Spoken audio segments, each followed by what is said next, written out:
L'arrêt des hostilités au Moyen-Orient et le retour du trafic dans cette zone, sur laquelle le monde a les yeux fixés depuis le 28 février, le détroit d'Ormuz. Ce retournement de situation intervient quelques heures après la menace de Donald Trump de faire disparaître la civilisation iranienne. Sur son réseau social, le président américain annonce un grand jour pour la paix dans le monde.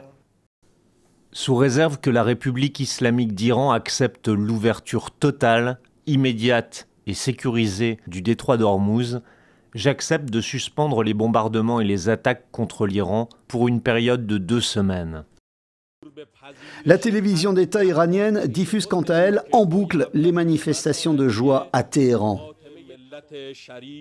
Les États-Unis se sont engagés à mettre fin aux résolutions anti-iraniennes, à verser des indemnités, à se retirer de la région et à cesser les hostilités sur tous les fronts.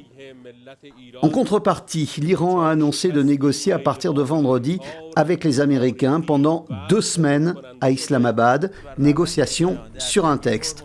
Outre l'arrêt des combats et le maintien du contrôle iranien sur le détroit d'Ormuz, ce texte prévoit, selon Téhéran, l'acceptation par les États-Unis de la levée des sanctions sur le régime iranien et la poursuite de l'enrichissement de l'uranium par Téhéran.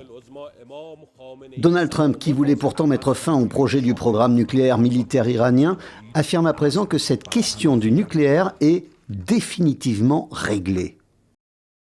Soutenu par la Chine, le médiateur clé entre Washington et Téhéran, c'est lui. Le Premier ministre pakistanais, Shehbaz Sharif, a assuré que les États-Unis, l'Iran et leurs alliés ont accepté un cessez-le-feu partout, y compris au Liban.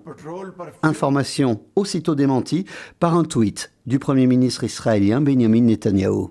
Le cessez-le-feu de 2 semaines ne concerne pas le Liban.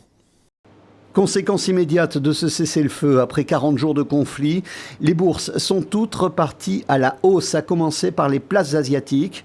Quant au pétrole, la perspective du retour du trafic à Ormuz a fait chuter le prix du Brent de 15%. Le baril repasse ainsi sous les $100.